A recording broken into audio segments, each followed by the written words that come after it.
Assalamualaikum warahmatullahi wabarakatuh. Teman-temanku sahabat hijrah, apa kabar teman-teman semua? Semoga kita tetap diberikan kelancaran rezeki dan kesehatan agar senantiasa kita dapat menyebut hidayah dari Allah Subhanahu wa Ta'ala. Dan semoga dengan menonton video dari channel sahabat hijrah ini, kita bisa menjadi lebih tahu tentang agama Islam itu sendiri, tentunya sesuai Quran dan As-Sunnah. Semoga para sahabat hijrah yang menonton video ini dapat mengambil manfaat dan hal positif dari keterangan-keterangan kami. Dan jika menurut para sahabat hijrah video ini terdapat manfaat di dalamnya, boleh diperkenankan untuk para sahabat hijrah sekalian untuk like, komen, dan subscribe. Juga bisa di-share ke keluarga, tetangga, ataupun teman-temannya agar mereka juga tahu kemuliaan dan keindahan Islam. Tentunya tujuan admin adalah supaya para pemirsa sahabat hijrah untuk lebih mencintai Islam dan menambah keimanan di antara kita. Baiklah, pembahasan kita yaitu mengenai pernikahan-pernikahan di masa jahiliyah.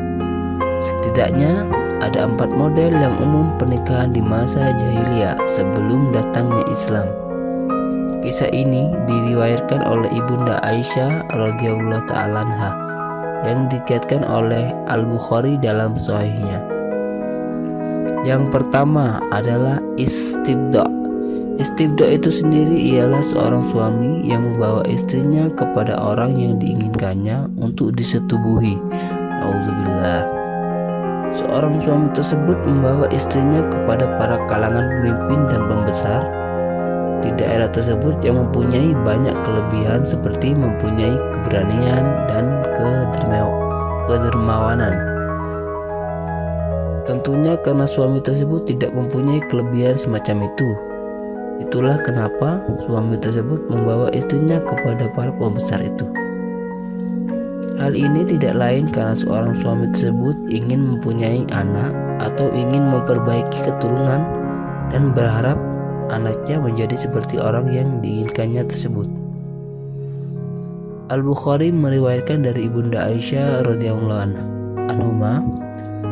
bahwa dia mengatakan, seorang pria berkata kepada istrinya ketika telah bersih dari haidnya, "Pergilah kepada si fulan, lalu mintalah tidur dengannya." Kemudian suaminya menyingkirinya dan tidak menyentuhnya selamanya, hingga nampak kehamilannya dari pria yang diminta menidurinya itu. Jika kehamilannya telah tampak, maka suaminya menyetubuhinya jika suka. Ia melakukan demikian hanyalah karena menginginkan kelahiran anak. Na'udzubillah. Yang kedua ialah nikah ar-rad, yaitu sejumlah orang bersetubuh dengan seorang wanita. Inilah yang disampaikan Ummul Mukminin Aisyah radhiyallahu anha dalam hadis yang diriwayatkan oleh Al-Bukhari darinya. Ia menuturkan, sejumlah orang, tidak lebih dari 10 orang, menemui seorang wanita untuk bersetubuh dengannya. Ketika mereka berkumpul di sisinya, dia mengatakan kepada mereka, "Kalian telah mengetahui urusan kalian." Maksudnya, wanita tersebut telah hamil, dan aku telah melahirkan anak. Ia adalah anakmu. Wahai fulan, berilah ia nama yang kamu suka. Lalu anaknya diberikan kepadanya, dan pria yang ditunjuk ini tidak bisa menolaknya. Benar saudaraku dan saudariku yang budiman, para sahabat hijrah, begitulah wanita dihinakan di masa jahiliyah. Tidak ada yang memuliakan dan mengangkatnya pada derajat yang tinggi kecuali Islam. Oleh karena itu, setiap wanita muslimah semestinya bersyukur kepada Allah dengan rahmat dan karunia-Nya atas hak-hak yang diberikan Allah kepadanya dalam Islam. Maka dari itu sahabat hijrah, admin sangat menekankan kepada para wanita agar berhijab dan menutup aurat.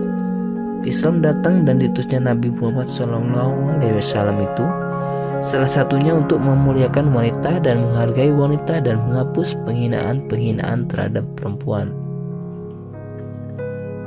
Beliau dengan gigih dan perjuangannya untuk menghapus penghinaan-penghinaan semacam itu terhadap perempuan. Pernikahan yang ketiga ialah bersetubuh dengan pelacur secara terang-terangan. Perkawinan ini khususnya bagi bangsa Arab dilakukan hamba sahaya wanita, bukan wanita merdeka, karena bangsa Arab tidak membayangkan bahwa suatu hari wanita mereka berzina. Karena itu, ketika Nabi Shallallahu Alaihi Wasallam mengambil janji terhadap para wanita yang membaiat beliau atas perkara Islam dengan sabdanya, "Janganlah kalian berzina."